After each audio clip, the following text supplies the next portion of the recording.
India has extended support for an early end of the Ukraine conflict. India's permanent representative to the United Nations, P. Harish, speaking at the UN General Assembly on Thursday, reaffirmed India's stance of dialogue and diplomacy as the way forward to end the conflict. The Indian envoy further said that New Delhi stands ready to support diplomatic efforts for an early end to the conflict, which is in the interest of everyone.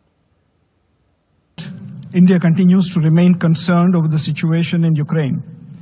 We maintain that the loss of innocent lives is unacceptable and no solution can be found on the battlefield. India has consistently advocated that the path of dialogue and diplomacy is the only way forward to end the ongoing conflict in Ukraine, no matter how insurmountable such a course may appear. The wholehearted participation and commitment of all stakeholders are critical for lasting peace. Mr. President, India welcomes recent positive developments in this direction. We endorse the summit meeting in Alaska between US President Donald Trump and Russian President Vladimir Putin. We appreciate the progress made at the Alaska summit. We also note the subsequent diplomatic efforts by the US President in engaging with Ukrainian President and European leaders in Washington, D.C. Prime Minister Narendra Modi remains in touch with President Putin, President Zelensky, and European leadership on the evolving situation. We believe all these diplomatic efforts hold the promise of bringing to an end the ongoing conflict in Ukraine and opening up prospects for a lasting peace. Ambassador Harish also drew attention to the collateral impact of the conflict, particularly rising fuel and food prices that disproportionately affect the global south. We continue to note with regret the collateral consequences of the conflict, including prices of fuel, affecting the world at large and particularly the countries of the global south, which have been left to fend for themselves. From our perspective, it is critical that their voices are heard and their legitimate concerns duly addressed. India's approach to the Ukraine conflict continues to be people-centric, providing humanitarian assistance to Ukraine and economic support to our friends and partners in the global south, including some of our neighbors who are facing economic distress. To conclude, Mr. President, an early end to the conflict in Ukraine is in the interest of everyone. India's External Affairs Minister Dr. Jaishankar, in a telephonic conversation with his Ukrainian counterpart Andrii, Sybiha, also affirmed an early end to the ongoing Russia-Ukraine conflict.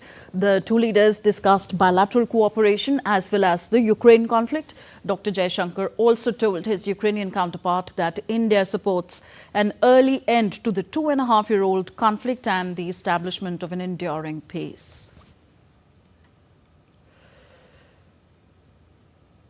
Ukrainian Foreign Minister Sybiha also posted on social media platform X saying that Ukraine relies on India's authoritative voice and active support in broader international peace efforts. He further said that the talks also mentioned strengthening the Ukraine-India partnership and further implementation of agreements reached by Prime Minister Modi and Ukraine's President Volodymyr Zelensky. The two leaders also agreed to meet during the UNGA high-level week in New York and continue the tangible development of our bilateral relations, including in political dialogue and upcoming high-level contacts, economic cooperation, technology, and other areas. And let's now connect with DD India's Akshay Dongre for some perspective on these developments. Akshay, the debate is part of the preparations for the 80th UNGA session where P. Harish was speaking. How significant are these Indian envoys' remarks reaffirming call for a dialogue to achieve peace? Well, this has been the consistent position, Tanvi. If you recall, Prime Minister, when he visited both Ukraine and Russia, he spoke to the leadership of both the countries that dialogue and diplomacy is the only way forward. And India was the only country that was maintaining quite close relations with both the nations of Ukraine and Russia, meeting the leadership of both the countries. So, despite of whatever claims that the US government has been making or the Western nations while they have been trying to bring in any kind of solution, all of those, most of them rather have failed. And even the leadership in Ukraine have now realize that the kind of diplomacy that is required to end the war and the kind of discussion that are required to end the war cannot be done through force, cannot be done through coercion. It can only be done through sitting on the table and discussing and finding a way out of it, unless the countries want to spill more blood of the innocent people as well as the soldiers. So in this perspective, the statement that was given at the UNGA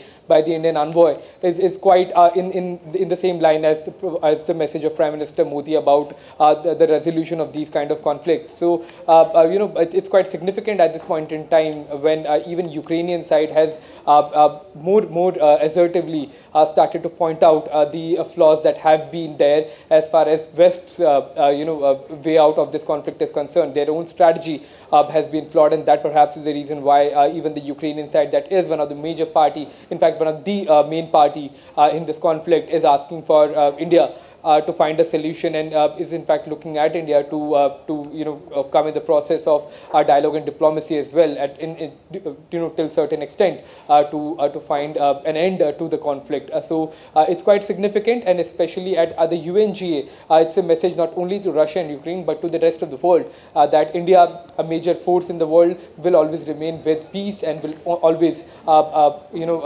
advocate for dialogue and diplomacy instead of force and coercion to bring any kind of peace in the world. Yes. Speaking of collateral consequences of the conflict, India has yet again raised a valid point to restore economic stability for the countries in the global south. A word on that?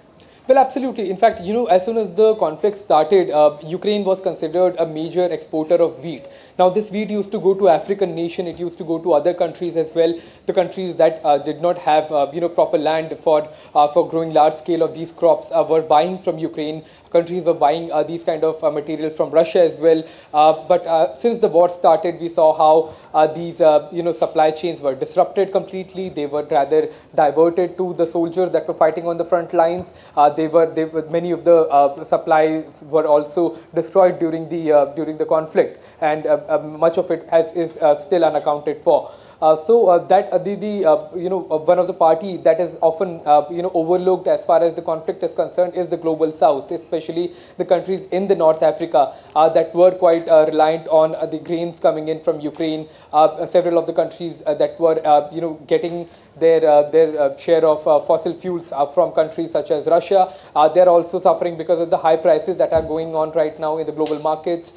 Then when it comes to the food insecurity that has prevailed ever since the conflict started, it's not just the countries of origin that are suffering, it's the rest of the world. And especially when we talk of the rest of the world, the fuel prices going up or the grain prices going up or the other kind of trade that has hit a rock bottom, the global south, especially the developing world, has found this conflict a major hurdle in between the welfare of their people and the development of their countries. So they are a legitimate victim of the conflict, and their voice also should find merit besides the direct parties involved. The US has been claiming that they are the only party that has a stake in this conflict. The entire world has, especially the global south. Yes, entire world has taken this years-long conflict. Thank you very much, Akshay Dongre, for reporting on the story.